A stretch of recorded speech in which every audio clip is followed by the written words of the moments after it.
Welcome to Pretty Lies and Alibis. Let's seek the truth and travel the long road to justice together. What you know, Alibiers, welcome to another episode of Pretty Lies and Alibis. I'm Gigi, down to the last episode of my 6-episode marathon day. I'm ready for bed. It's 2:12 in the morning. I still haven't packed, and I like to leave my house clean when I go on vacation. So let's hope this one goes smoothly. Music fact of the day. The song You Ought to Know by Alanis Morissette. It was believed to be about Dave Coulier, who played Uncle Joey from Full House. He said the lyric, "I hate to bug you in the middle of dinner," was what confirmed his suspicion that he was the inspiration for the song. We had already broken up. She called and I said, "Hey, I'm right in the middle of dinner. Can I just call you right back?" And then when I heard the line, I was like, uh-oh. I love that story.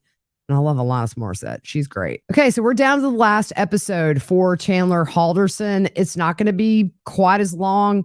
Just going to wrap it all up. Very disturbing case. Do go watch it on YouTube if you're so inclined. Very interesting stuff. I highly recommend the interrogation video with Chandler because he was worn out. And not only from just being a deranged psychopath who kills his parents, look at what he did in a week. But as far as his college, they did send a subpoena to Madison College. He was enrolled in spring, summer, and fall in 2018. In spring, his GPA was a 2.3. Summer was a 2.5. And in fall, he only passed one class, failed a second, and withdrew from another. Spring of 2019, he had 4 classes. He withdrew from 3 and got a C in project management, the only class he had.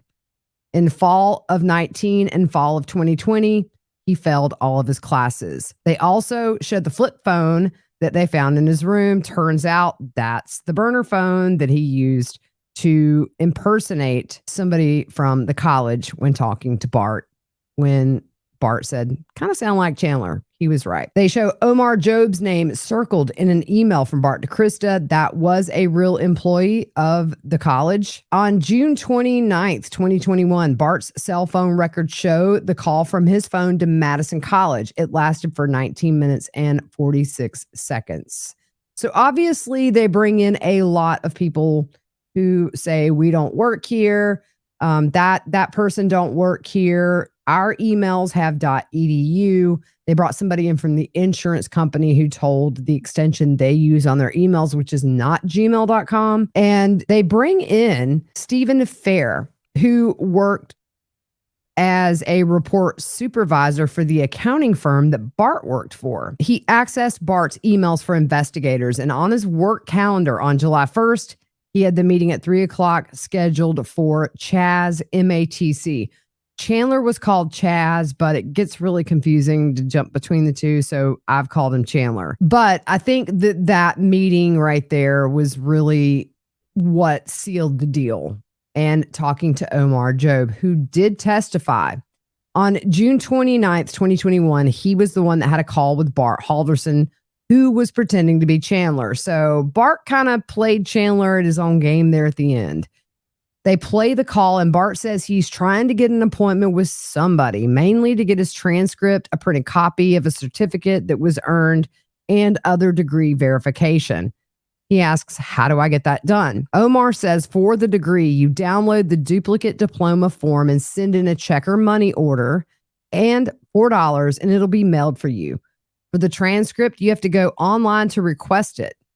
Bart, who is acting as if he's Chandler, he says, "I tried to request them online and we never got them. And I've spent, I don't know how many times doing that at so many dollars a piece. So I'm not willing to do that again." Omar says, "What does it say?" Bart said, "It's not my system, it's your system. So don't ask me questions like that." Omar says, "You can go to the main campus. They can do it for you."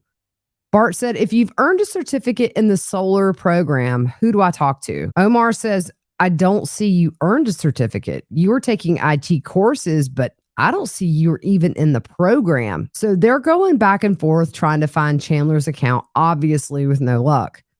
Omar says, "I don't see a class or an account. Normally it should bring it up. It should bring up all the names, but it doesn't." Bart says, "How far back does that account go?" "The first class date?"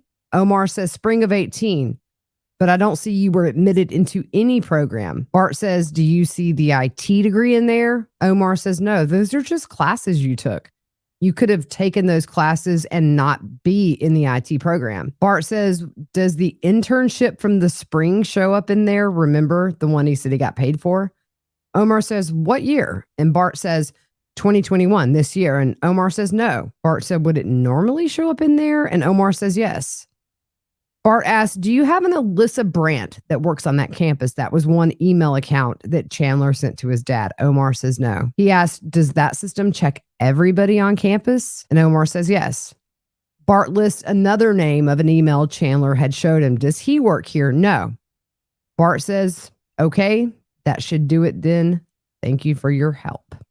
And that was on June 29th of 2021. We know what triggered these murders now. One thing that investigators did was obviously talk to friends and neighbors that knew Bart and Krista very well for long periods of time. They talked to a lady named Mary. She was a Halderson family friend and neighbor and had been friends with Bart and Krista for 25 years. She said, obviously, she did not know them to ever gamble. They would have casual drinks, but nothing heavy. Bart never had large amounts of cash laying around. He was very conservative with his money. She said they hung out a lot. They had been to the cabin 2 or 3 times with Bart and Krista, and they would go help Bart close up the cabin for the season.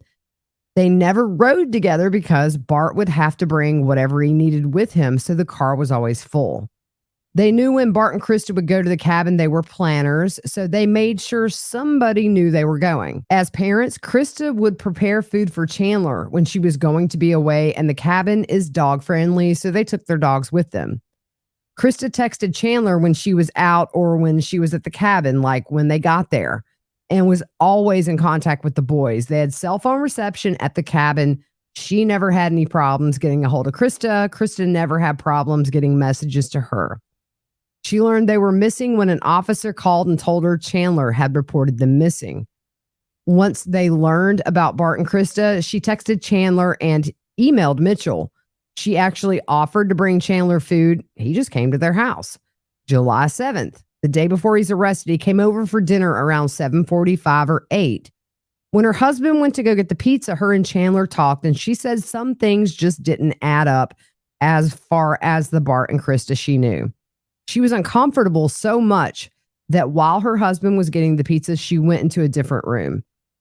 She said Chandler was trying to be assuring that they took a lot of cash to go gamble and booze, but she knew that wasn't like them and it didn't make sense. He was emotionally flat, and normally he wasn't that way. She was the one who said he got emotional talking about the dogs being locked in the garage while the detectives were there. Of all things to worry about, right? Her and Chandler were talking, and at this point, she's worried they've had an accident, and she told him they can track their phones. Chandler says, no, they can't. Chandler mentioned because of his concussion, there was going to be a huge deductible with the CAT scan. She was told by Bart or Krista that he was working at the insurance company and should get a large check. And Chandler said, that's not going to happen. He also had a cut on his toe from what he says is the fireplace when he threw a ball and it went through and it shattered. So he asked her to look at it. She said there was a small cut, less than 1/8 of an inch. She said his movement was fine. She didn't see any limitations. And she said when he looked at his foot, he bent down, turned his head, all those kinds of things. He made a big deal about his foot. And it literally, they show a photo of the bottom of his foot the day he's arrested. And it looks like maybe you stuck a safety pin in it. It's tiny. So what it is when he's dismembering and burning these bodies, the glass explodes. Maybe he just doesn't get all the glass up, steps on a piece, and his poor toe is going to fall off because, Calamity Chandler. There's a neighbor named Kevin. He's an ex-Madison Police Department officer for 31 years and had just retired in May of that year. He knew both Bart and Krista, and he had actually known Bart since childhood. He said they were very neighborly. The first week in July, he noticed the grass was getting a little tall. And given that Bart and Krista were really good at keeping their yard up, that was a little weird to him. They met Chandler shortly after they moved in, but did not socialize. Chandler came to his house the day he was arrested around 8:30 in the morning and asks if he has a Ring camera. He asked Chandler to come in the garage to talk. Now, this guy's smart because he knew something weird was going on. So, what does he do? He records the conversation with his phone because he felt something just wasn't right after seeing the police in and out of their house. They played the audio, and Kevin tells Chandler that he's sorry for what's going on. Chandler says what it is. Literally, he says what it is, and then asks if his Ring camera picks up the road. Kevin says it can. And Chandler asks if he has any notifications early Friday morning between Thursday midnight to Friday morning up to 6:15. And so Kevin says he can check. He also asks if he can help with the dogs. And Chandler says that the dog came from a bad home and needs to be with him or his parents and his great aunt and uncle because that's who the dog is comfortable with. Kevin offers to help any way he can. And he gives Chandler his phone number and asks for Chandler's. Chandler says he will text him. He also explains to Chandler that he knew Bart from childhood and his wife went to school with Krista. Kevin asks about their family and says he hasn't heard from them and doesn't think they know anything about what's going on. He doesn't know how to contact them. Kevin tells him he was a detective for 23 years and he asks for Brett's phone number and says he will call him. Brett, by the way, Bart Halderson's brother, he was a police officer for years. Kevin says a cop came and talked to them yesterday. And Chandler said they moved after he graduated high school. I think Mitchell never lived in that house when they moved there. I think Mitchell maybe was already out on his own. He tells Chandler to be in constant contact with the detective assigned with the case. They talk about some other neighbors. Kelly has a Ring doorbell. Her son works for the Department of Corrections and installs their cameras. So he installed theirs. I bet Chandler probably was regretting he went to that house. On July 7th, she heard they were missing and her husband offered their camera footage to investigators. She doesn't know the Haldersons other than saying hello. He goes to several neighbors' houses. They play these clips in court. You can find them online. They bring in somebody who was assisting with reviewing all of these videos from the neighbors. He looked at Kelly's footage, which was 7 days worth that went 24 hours a day. He was looking for all general activity at the Halderson house. They show a video broken down to when there was a coming or going at the house. The Subaru Outback was registered to Bart. There was a Volvo station wagon registered to Krista and a Subaru Forester SUV registered to Kat's mom. They go through the video. You just see multiple times the cars coming and going, mainly the Subaru that was Bart's. So Brett Halderson, Bart's older brother, testifies. They would get together at holidays. Occasionally they would text. As parents, they were good parents, nurturing, very involved in Mitchell and Chandler's life. The whole family was big into Boy Scouts. I kind of have a theory about Chandler. Mitchell kind of did things the way if you have a purpose in life, you do them. He graduated high school, went to college, got his degree, moved out. Earlier, he was a Boy Scout into Eagle Scouts. It seems like Chandler was always one step behind him because Chandler did the Boy Scouts, the Cub Scouts, the Eagle Scout, going into an IT program and just failed to launch. Let's take a moment to hear from our sponsor of the week, Kosas. Summer is here, and when you find yourself wearing less makeup to let your skin breathe easy, but you still want a little coverage, Kosas has you covered, literally. I'm pretty sunburned right now, but I still need under-eye concealer that isn't thick and cakes up. Kosas Revealer Concealer isn't your mom's concealer. It's super creamy, weightless, and it's a total multitasker. It's a concealer, eye cream, and spot treatment all in one. Revealer Concealer is packed with active skincare ingredients. It offers creaseless medium coverage and a smooth, radiant finish that looks like your skin, just brighter, more even, and healthier. Take the 5-step shade finder quiz to find out your perfect match. Millions of people have tried Kosas, making it one of the best-selling makeup collections at Sephora. Their popular award-winning Revealer Concealer has over 1,000 5-star reviews. So don't choose between wearing great makeup and taking care of your skin. Right now, Kosas is offering my listeners 15% off your first purchase of $50 or more when you go to kosas.com/whattheworld. Go to Kosas, KOSAS.com/whattheworld for 15% off your first purchase of $50 or more, plus free shipping. That's kosas.com/whattheworld. I don't know if he just didn't want to, or was the coursework too hard? You never know. Because at the end of the day, had Chandler just come to his mom and dad that first time he flunked and said, look, college is not for me, I don't think his parents would have kicked him out and never talked to him again. Even if Chandler had come to them before he murdered them and said, look, guys, I didn't know how to tell you I failed. I'm not Mitchell. I'm not as smart as him. This isn't for me. Bart and Krista seem like the kind of parents that probably would have been mad because they were deceived, but at the same time, they loved their boys. There was nothing at all in their family history that would indicate that it was due to any childhood trauma.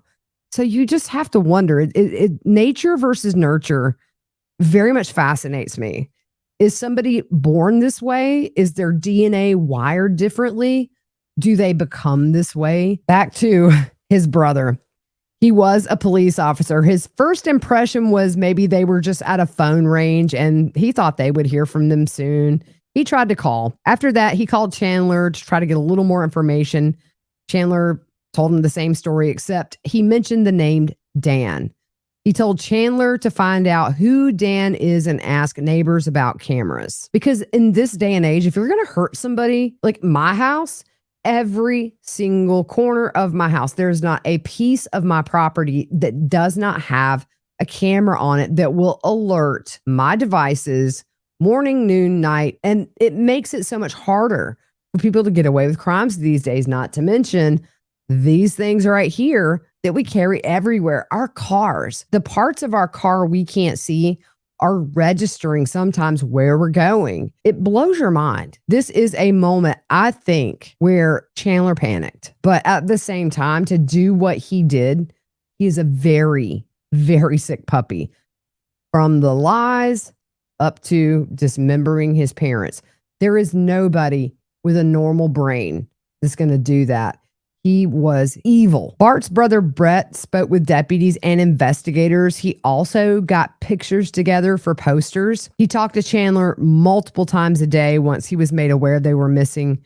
Chandler told him about Krista's health struggles, so he assumed maybe they just went somewhere for treatment and didn't want to worry the boys. He said his brother never kept large amounts of cash at home and he did not gamble. He thought Chandler was a student in college, and Bart mentioned that Chandler was into solar energy. Chandler also said he was working on IT security, and his first assignment was to write a Trojan virus to learn skills as an IT person. For work, he was told that Chandler was doing an internship at the insurance company, and Bart told him it was IT services. He didn't know about any concussions until Chandler told him after the murders, and he said he wasn't supposed to drive. Bart's brother Brett had been scuba diving with Chandler. He was an instructor and he got him certified. Chandler had asked what it took to become a public safety diver. So there you go. There wasn't a whole lot with his brother. Ultimately, what happened to Mr. Chandler Halderson? He was found guilty on January 20th of 2022 of 2 counts each of first-degree intentional homicide, lying to investigators, mutilating a corpse, and hiding a corpse. Chandler did everything but leave like a note at each crime scene. Chandler was here. What a moron. Research uncovered in an unrelated criminal trial in Dane County that later determined under state statute, convictions for hiding a corpse can only be imposed when evidence is not strong enough to support a conviction for mutilating a corpse. So back in April of this year, Chandler was briefly in the news. The judge in the Halderson case, John Hyland, who was great, by the way, great voice. You know, a lot of judges have great podcast DJ voices. I'm just saying. He said during a short hearing on the day that Chandler was back in court that the jury should not have been presented with the option of convicting Chandler on both charges, and he vacated the convictions for hiding a corpse. Still not going anywhere, still a lifer, and I just wonder if his lies there in prison are doing him well or making him a lot of enemies, because people like that will lie to get ahead. Maybe he's found his crew, maybe he's Murdocking his way through the prison system, who knows, but if you're watching this on YouTube, you're going to notice I have shorter hair and a little bit of a tan, so I don't look like some Victorian era woman with the flu because I'm back from vacation. But in editing the very last episode, I realized the entire sentencing part was broken up and the internet connection must have been bad, but I was too tired to notice. So I'm going to redo this. At sentencing, there were some victim impact statements given that the state read out loud, but the prosecutor talks about reading PSIs before sentencing. And she says she really dislikes this part of her job, but it can give context to why crimes occur. In almost every homicide case she's prosecuted, she said there's a pretty tragic backstory where there's significant childhood trauma. And while it's not an excuse to kill, there's some sort of an explanation as to why the crime occurred. But with Chandler, that wasn't the case. He grew up with a life of privilege at any angle you look at it. He had two parents that were happily married, two parents who were completely supportive of him. Bart was a den leader for the Boy Scouts. They attended all of his swim meets. He grew up with no housing insecurities, never had to worry about where his next meal was coming from. He was never really exposed to guns or any violence in the home. The only tragedy we saw was him losing his maternal grandparents. He went to good and safe schools and also had a very large extended family that saw him often, as well as a large network of family friends that considered themselves his family. He had numerous people who would drop everything to help him. He never faced any discrimination of any source. He was a white male who had a childhood of privilege. She said they talked to well over 100 people who knew Chandler, and pretty much the only criticism they heard was maybe Krista babied Chandler a little too much or was being a little too doting. But then she notes that's what mothers do. It was out of this nearly ideal childhood that he committed these crimes against the two individuals that gave him this ideal childhood. She said she doesn't want to belabor Chandler's character. They went through that in trial.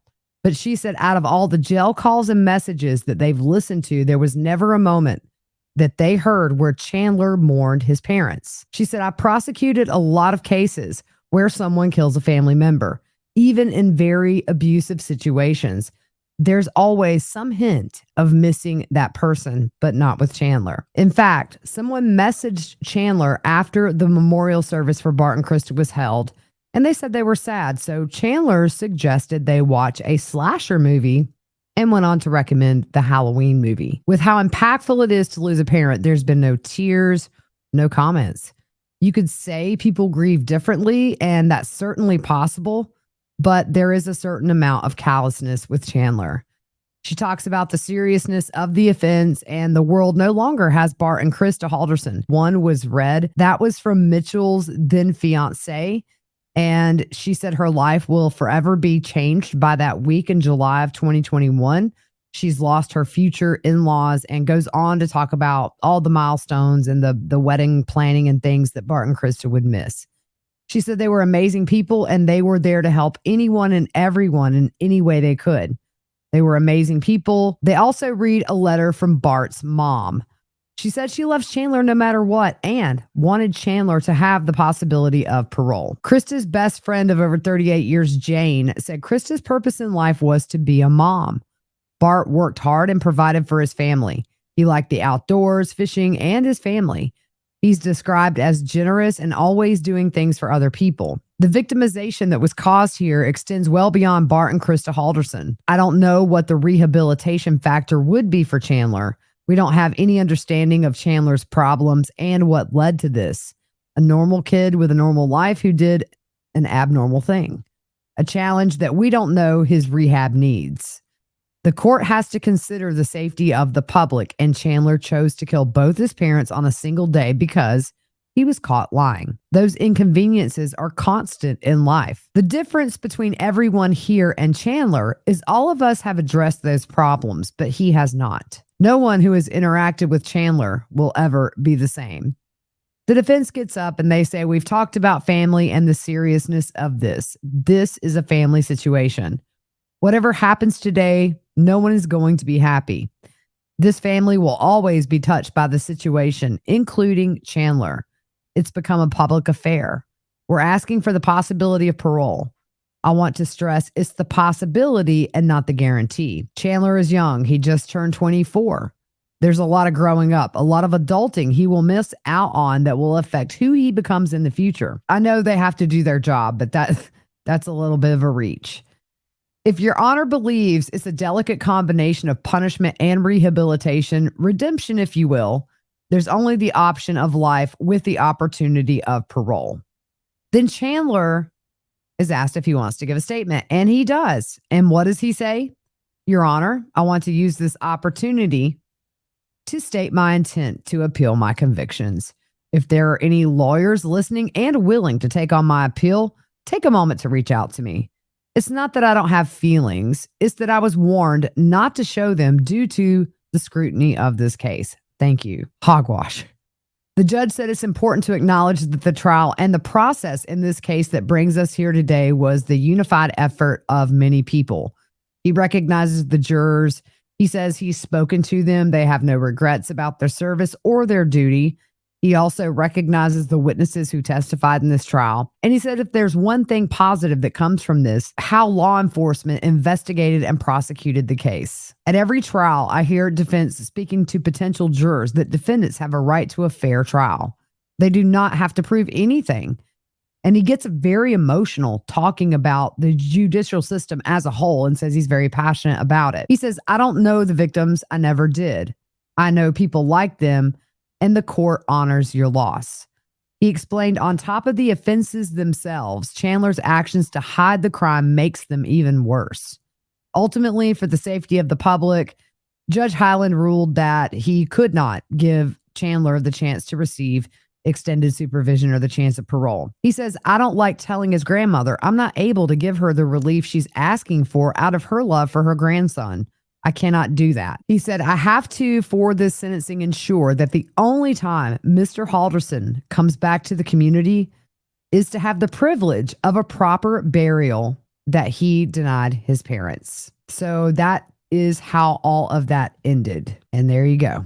So a very interesting case. I will keep you guys updated on when this is going to be aired. The episode I did on this case, it should be a good one. There are some witnesses that testified at trial that will come on this documentary. So I think it's going to be an interesting look at the case a couple of years later. And anyways, all right, guys, thanks for watching. Hope you enjoyed the crash course. I hate to say I hope you enjoyed it. It's tragic. There's nothing to enjoy about it, but it is one of those cases that is so unbelievable that once you see it unfold, it just gets worse and worse and worse. All right, guys, we'll see you on Monday. Have a good one.